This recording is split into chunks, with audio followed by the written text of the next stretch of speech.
प्रयागराज शहर प्रतियोगी परीक्षाओं का हब कहा जाता है और यहाँ बड़ी संख्या में अपने सपने लेकर देश और प्रदेश के अलग अलग हिस्सों से लाखों प्रतियोगी छात्र आते हैं।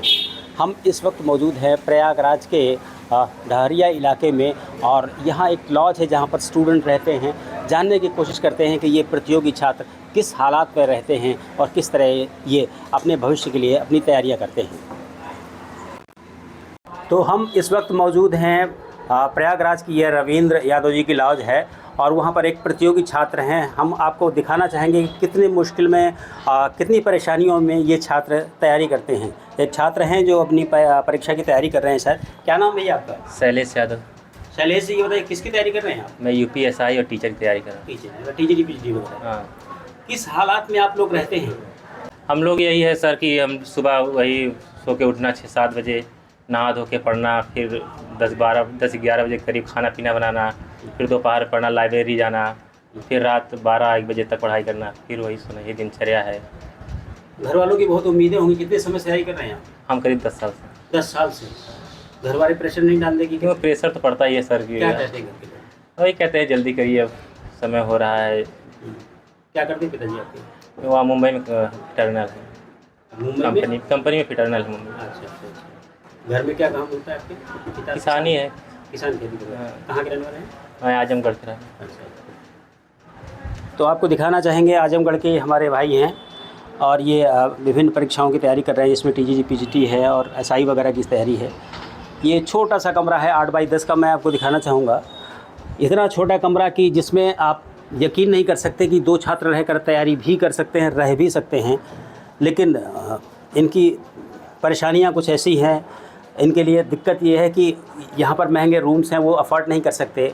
एक कृषक परिवार से आते हैं और इस 8x10 के कमरे में 2 लोग परीक्षाओं की तैयारी कर रहे हैं, प्रतियोगी परीक्षाओं की तैयारी कर रहे हैं। जैसे आजमगढ़ वाले जो भाई इन्होंने बताया, एक दूसरे इनके सहयोगी भी हैं। क्या नाम भैया आपका? सर, मेरा शिवम साहू नाम है, रायबरेली से आता हूँ। शिवम किस चीज़ की तैयारी कर रहे हैं? सर, मेरा सिविल और टीचिंग दोनों की तैयारी करता हूँ। सिविल में समीक्षा अधिकारी का एग्ज़ाम लगा है, जिसका फॉर्म 23 में भराया गया, लेकिन आज 25 में एग्ज़ाम हो रहा है। 27 जुलाई को आप समझ ही सकते हैं क्या हो रहा है।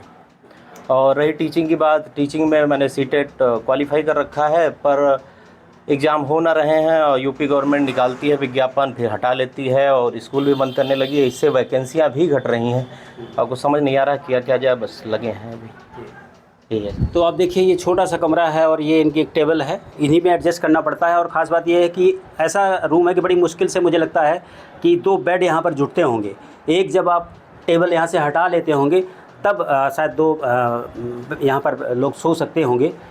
एक जो इनके सहयोगी हैं वो टेबल में स्टडी कर रहे हैं और दूसरे जो हैं वो जो तख़्त इनका बना है, टेम्परेरी तख़्त है, वो उसकी भी स्थिति बहुत अच्छी नहीं है, वो उसमें बैठ कर के अपनी छोटी सी एक टेबल है उसमें तैयारी कर रहे हैं। यही इनका पूरा सुबह से लेकर शाम तक का रूटीन रहता है। ये आपको ये भी दिखाना चाहेंगे, ये जो स्टूडेंट हैं ये अफोर्ड नहीं कर सकते हैं बड़ी डाइट वगैरह। इस वजह से इन्होंने छोटा सा अपना एक किचन जैसा बना रखा है, गैस है और खाने पीने का सामान है। वहाँ उसी में ये लोग खाना वाना बनाते हैं। ये बताइए, खाने पीने की कैसी व्यवस्था रहती है आप लोगों की? वही सब हम लोग घर से लाते हैं, दाल चावल आटा, वही सुबह बनता है, दाल चावल रोटी, शाम को सब्जी लाकर बनाया जाता है, यही सब चलता है। शाम को सब्जी लेने निकल जाते हैं? हाँ, नीचे। आपका जो लाइफ का जो प्राइम टाइम है, युवावस्था है, वो इन कमरों में गुजरी जा रही है लगातार 10 साल से तैयारी करते करते। मन में कभी उदासी? उदासी की बहुत आती है सर, क्यों नहीं आती है। यहाँ आता है, हम लोग एग्ज़ाम मेहनत करके देते हैं, फिर पता चलता है कि एसआई में कोई 160 में 160 मार दे रहा है, फिर वो जेल जा रहा है, फिर वापस वो ज्वाइनिंग ले रहा है। इन सबसे ज़्यादा दिल दुखता है। और लड़के जो मेहनत कर रहे हैं वो 120-20 क्वेश्चन करके बाहर हो जा रहे हैं। आप बताइए, कभी कभी ऐसा लगता है कि ये बस अब बहुत हो गया, पढ़ाई वढ़ाई छोड़ दे, कुछ और काम? सर, अब दिल टूटने लगा। हाँ, दिल थोड़ा टूटने लगा है। अब लगता है समीक्षा अधिकारी एग्ज़ाम देने के बाद कुछ ना कुछ जॉब करनी पड़ेगी या कुछ अपने बिजनेस को कुछ ना कुछ शुरू करना पड़ेगा, क्योंकि अब टाइम बचा नहीं है और करेंगे तो क्या। घर वाले भी उम्मीद रखे हैं। फरवरी 2018 से इस फेज़ में आ गए हम लाइफ के। 27-28 की एज आ गई है और कुछ समझ नहीं आ रहा है। तो मैंने जो डिग्रियाँ ले रखी हैं उनका यूज करूँगा या प्राइवेट में कहीं टीचिंग के लिए जाऊँगा। प्राइवेट में जाइए तो 4-5 हज़ार रुपये देते हैं, उसमें जीवन चलने वाला नहीं है आज की महंगाई में। तो कुछ ना कुछ सोच रहा हूँ आगे कुछ ना कुछ करने का। कंपटीशन अब आगे तो अफोर्ड नहीं कर सकते, ना घर वाले ना मैं।